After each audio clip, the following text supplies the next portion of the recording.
And what we are doing on ISS is an experiment, so we can never tell the results. It can be positive or negative until the experiment is over. So students, don't forget to stay over after your question. In about 30 seconds, the station should be coming over London. So, LU8YY, Louis and Daniel, it's all yours. Good luck. Okay, Louis will begin to talk. TQ1, November 1, Tierra.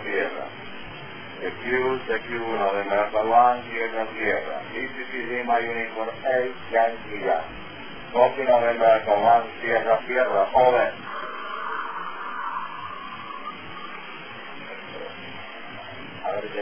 TQ, November 1, Tierra. This is my uniform 8, Yankee, over. And Lima Uniform 8 Yankee, this is November 1, Sierra, the International Space Station. We're ready for the event if you want us. My name is Luis, Lima Uniform 8, Yankee. I return on the Contacto. Can I speak with the student? Good luck, over. Then November Alpha 1, Sierra, this is Lima Alpha 4, Papa Golf Alpha in Oslo. Choice for the first question.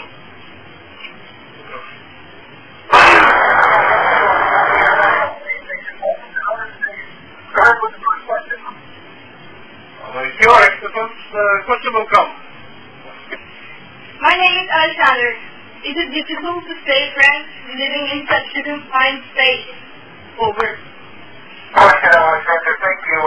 It can be trying at times because everybody's got different patterns of sleeping and listening to music and things like that, and you just have to work at it from day to day and understand that a lot of most of the space station is common areas, so friendships are relationships that have to be worked on each day.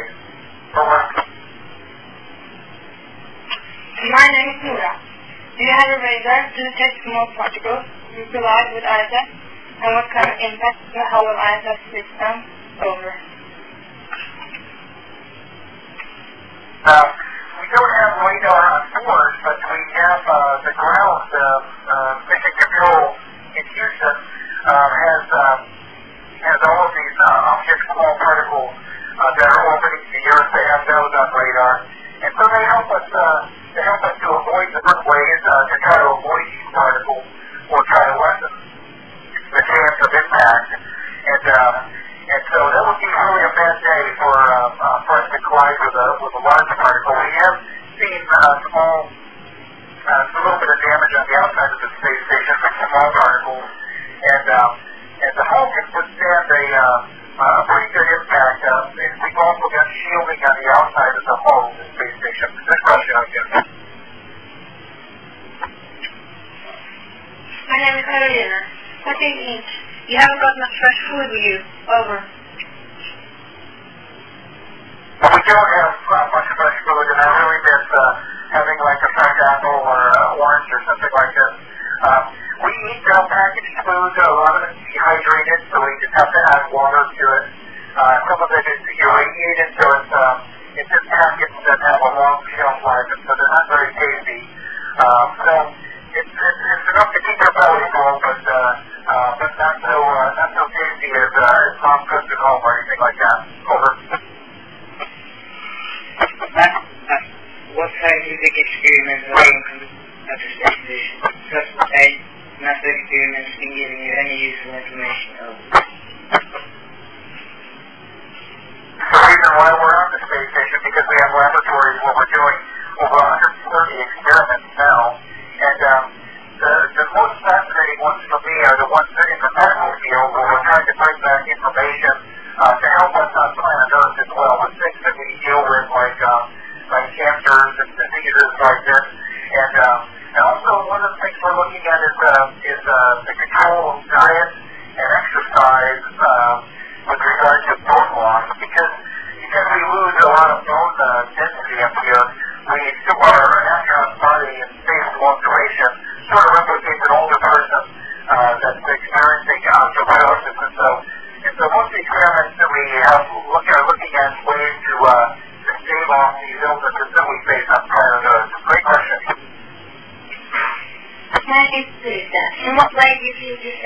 night and day. Over.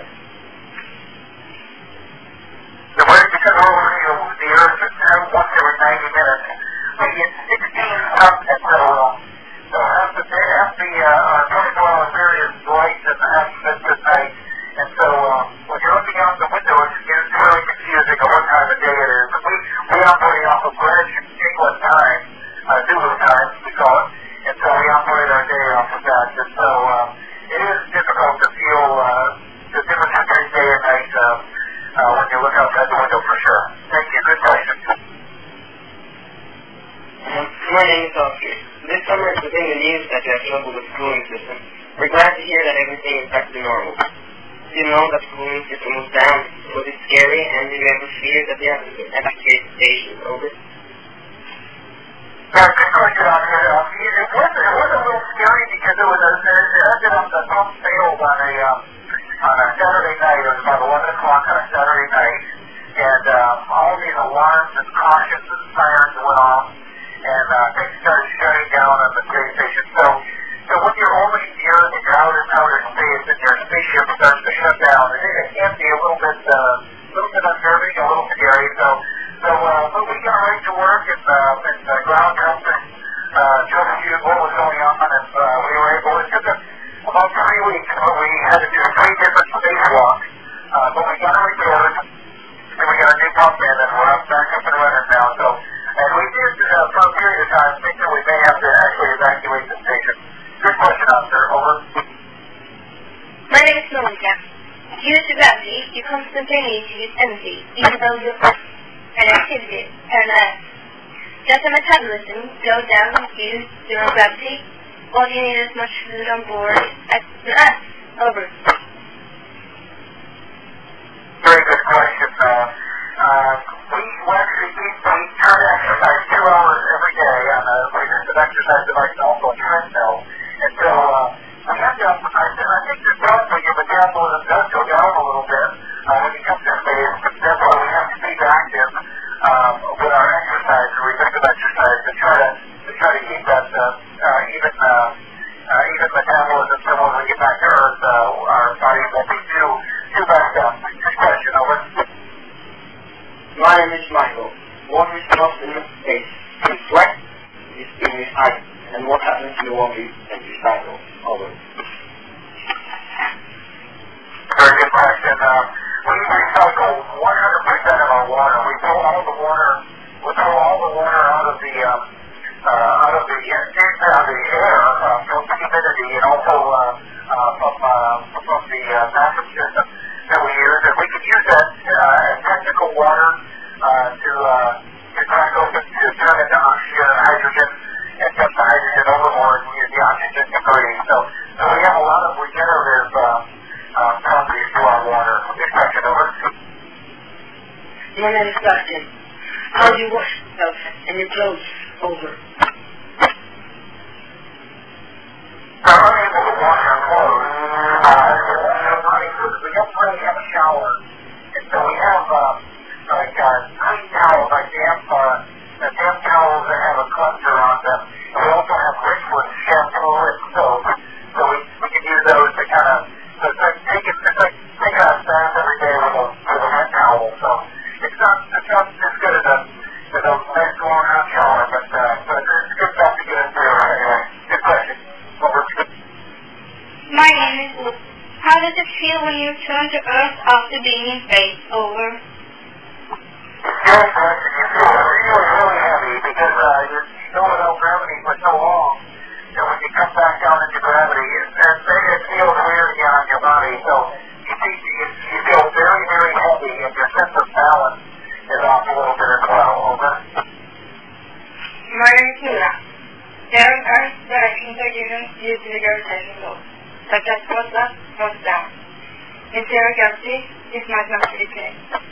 We give that at a station, and they are defined feeling later. Hello, Tom. Please stand and load the post.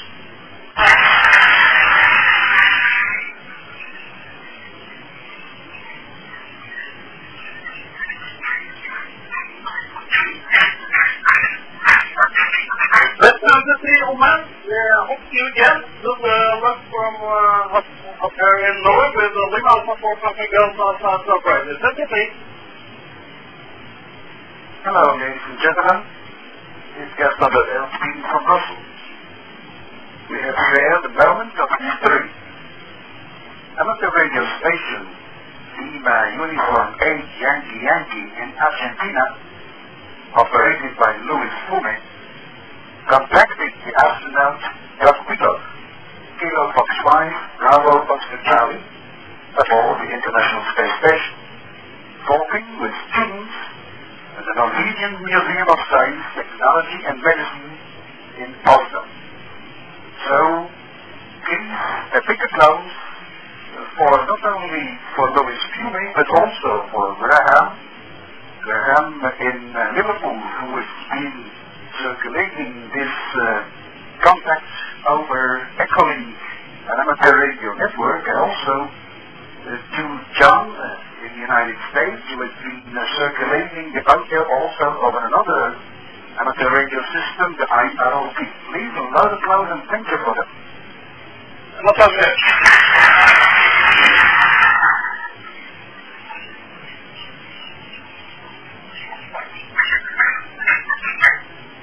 Now, for the international volunteer team of Paris, including the radio amateur societies around the world, and NASA, here is Desmond Patel, amateur radio operator Oslo November 4 Whiskey Asta, sending my greetings to all of you in amateur radio terms.